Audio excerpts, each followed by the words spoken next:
Hello everyone, তোমরা সবাই কেমন আছো? আশা করি খুব ভালো আছো। আমিও কিন্তু আজকে ভীষণ খুশি, আর সেই ভিডিওটাই তোমাদের সাথে শেয়ার করব। দুর্গাপুর থেকে মায়াপুর যাওয়ার ছোট্ট একটা ভিডিও, কিভাবে আমরা গেলাম, কিভাবে পৌঁছলাম, সবটা তোমাদের সাথে শেয়ার করব। পুরো ভিডিওটা দেখতে থাকো। সকাল সকাল আমরা রেডি হয়ে গেছি, প্রত্যেকে কিন্তু স্নান করে নিয়েছি, আর রুম থেকে বেরিয়ে গেছি 7:45-এ। তার মধ্যে আমরা কিন্তু প্রত্যেকে রেডি হয়ে গেছি, স্নান করে নিয়েছি, আর আমি পুজোটাও সেরে নিয়েছি। আজকে ওয়েদারটা বাইরের ভীষণ ভালো, মেঘলা মেঘলা, রোদ্দুর নেই। আর রোদ্দুর না থাকলে গরমটা কম থাকে, খুব ভালো লাগে। আর জানো তো, এই কম সময়ে ব্রেকফাস্টটা আমরা বাইরেই করেছি। বাড়িতে ব্রেকফাস্টটা বানানোর কিন্তু সময় পাইনি। আমরা কিন্তু সকালবেলা কী খাবো হেলদি ধোসা খেয়ে নিয়েছি সবাই। কারণ সকালে যেহেতু অয়েলি জিনিসটা খাওয়া ঠিক নয়, তাই আমরা পুরি টুরি কিছু না খেয়ে, মানে লুচি ঘুগনি এসব না খেয়ে আমরা সবাই মিলে ধোসা খেয়েছি। মাও খেয়ে নিয়েছে আর মিষ্টু সোনাও খেয়ে নিয়েছে। তারপরে চলে গেলাম খাওয়া দাওয়া কমপ্লিট করে স্টেশনে, আমাদের ট্রেনের অপেক্ষায় বসে থাকলাম। যেহেতু আমরা খুব সকাল সকাল বেরিয়ে গিয়েছি, তাই আমাদের কিন্তু পৌঁছতে ওখানে বেশি সমস্যার সম্মুখীন হতে হয়নি। কারণ টিকিটের একটু প্রবলেম ছিল, তার জন্য রিজার্ভেশনটা হয়নি। তো আমরা লোকাল ট্রেনেই গিয়েছিলাম।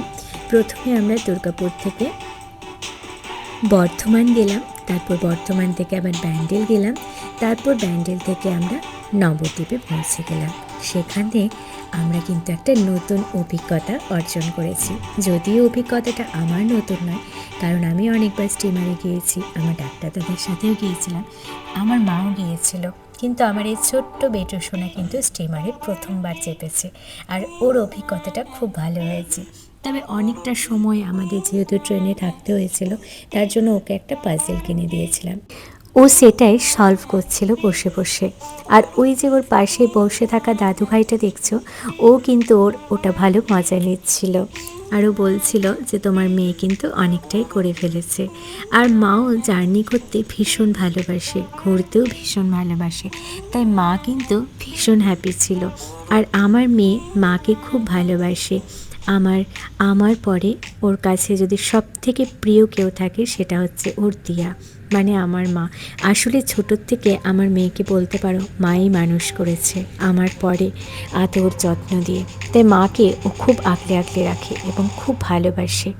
দিয়া বলতে ও একদম অন্ধভক্ত দিয়ার, মানে খুব ভালো বান্ধবী ওরা দুজন।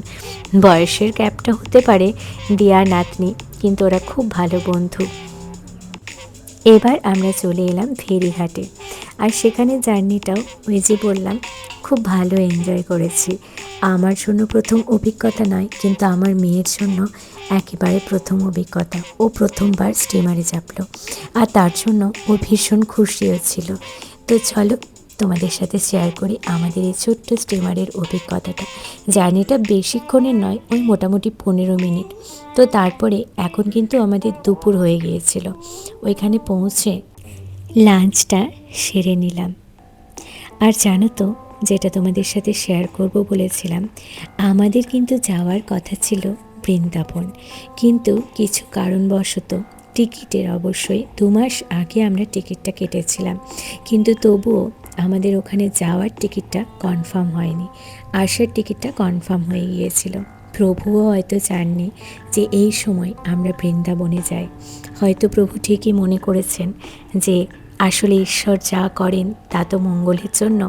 আমরা হয়তো বাইরের চক্ষুতে আমরা ঈশ্বরকে বলি এটা করে দাও, ওটা করে দাও, কিন্তু ঈশ্বর আমাদের জন্য সেটাই করেন, ঈশ্বর সেটাই ভাবেন, সেটাই দেন যেটা আমাদের মঙ্গল। আমিও পরে ভেবে দেখলাম যে না, এখন আমরা বৃন্দাবন যাইনি, খুব ভালো হয়েছে। আর সত্যিই তো আমাদের চৈতন্য মহাপ্রভুকে ছেড়ে আগে বৃন্দাবনে যাওয়া হয়তো ঠিক হতো না। কারণ সত্যি কথা বলতে আমি এই জীবনে প্রথমবার মায়াপুর ইস্কন গেলাম, আর সেখানে না গেলে কোনো তীর্থই কমপ্লিট হয় না। আর আমাদের জীবনটা এই তো শুরু ঘোরার। মেয়ে একটু বড় হলো, এবার তো আমরা ঘুরবই এখানে ওখানে, আর তার সাথে ঈশ্বরের অবশ্যই আশীর্বাদ থাকতে হবে কোথায় কোথায় যাব। তো প্ল্যানিং অনেক কিছুই আছে, পরপর সেটা আমরা ফুলফিল করার চেষ্টা করব। তো জীবনে প্রথমবার মায়াপুর নবদ্বীপ ধাম ঘুরে এলাম, আর বিশ্বাস করো এত খুশি হয়েছি, মনটা ভরে গিয়েছে। একটু মনে হয়নি যে বৃন্দাবন কেন গেলাম না, বা বৃন্দাবন কেন যাওয়া হলো না, কারণ আমি জানি সেটা আমি পরে যাব। ঠিকও করে নিয়েছি কখন যাব। এবার প্রভুর ইচ্ছা পুরোটাই। আর আমরা ওখানে পৌঁছে একটা সুন্দর লজ দেখে নিলাম। আমরা দুটো রুম নিয়েছিলাম। একটা রুমে আমি, মা, আমার মামাম সোনা আর আমার হাজব্যান্ড ছিলাম। আরেকটা রুমে আমার শ্বশুর মশাই আর শাশুড়ি মা ছিলেন। মিষ্টু সোনা অনেকটা টায়ার্ড হয়ে গিয়েছে। আসলে এতটা ট্রেন জার্নি ও করে না, তবে ওর জন্য ট্রেনটা খুব কমফোর্টেবল জার্নি, কারণ ও বাসে বা বাই কার একদম যেতে পারে না, ওর বমি হয়। আর এতটা টায়ার্ড হয়ে যখন রুমে পৌঁছলাম, বেডটা দেখেই মনে হচ্ছিল একটু শুয়ে পড়ি। আর দেখো, এটাই আমাদের সেই দিনে মায়াপুরের রুম ছিল। তো আমরা ভাবলাম রুমে একটু রেস্ট নিই, তারপর একটু চা খেয়ে নিলাম ফ্রেশ হয়ে। আর রুমে যখন আমরা পৌঁছেছিলাম তখন একদম বিকেল 4টে হয়ে গেছে। ভাবলাম 1 ঘন্টা বা 1.5 ঘন্টার মতো একটু রেস্ট নিয়ে নিই, তারপরে একটুখানি বেরোবো সামনেটা। মায়াপুরে 6:30 থেকে 7:30 পর্যন্ত যে আরতিটা হয় সেটা আমার দেখার খুব ইচ্ছে ছিল। তাই আমরা সকলে রেডি হয়ে আবার বেরিয়ে পড়লাম। সামনেটা একটু ঘুরে দেখলাম। যেহেতু আমরা ওখানে একটা দিন স্টে করব, তাই প্ল্যানিংগুলো আগেই সাজিয়ে নিয়েছিলাম কোন কোন সময় কোনটা করব। তো আমরা ভাবলাম সন্ধেটা ওখানেই কাটাই। প্রভুর নাম গানের সাথে আমরা নিজেরাও যে কখন মেতে উঠলাম বুঝতেই পারিনি। আজ যেখানে হরে কৃষ্ণ হয় সেখানে হৃদয়, আত্মা যেন এমনিই নেচে ওঠে। খুব খুশি হয়েছিলাম। এতটা যে ক্লান্ত হয়েছিলাম আর বুঝতেই পারলাম না। খুব আনন্দ করে সন্ধেটা প্রভুর নাম গানের সাথে কাটালাম। তারপর ওখান থেকে বেরিয়ে আবার একটু সামনেটা ঘুরে দেখলাম। আর মিষ্টু সোনা এত খুশি হয়ে গেছে যে ও তো ওখান থেকে বেরোতেই চাইছে না। ওখানে ও অনেক সঙ্গীও জুটিয়ে নিয়েছে। তারপরে একটু টিফিন করে নিলাম সকলে। আমি ফুচকা খেলাম, আর ওখানে নিরামিষ ফুচকাটা খেতে ভীষণ ভালো লাগছিল। মা ঘুগনি খেলো আর শাশুড়ি মা পাপড়ি চাট খেলো। এটাই আমাদের বিকেলবেলার টিফিন হলো। তোমাদের কেমন লাগছে ভিডিওটা অবশ্যই কিন্তু কমেন্ট করবে।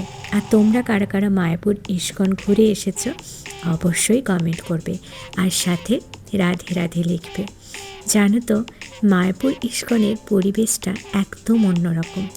সকাল সন্ধে ওখানে যখন কীর্তন নিয়ে বেরোচ্ছিল, মানে আমরা যখন রুমে ছিলাম শুনছিলাম।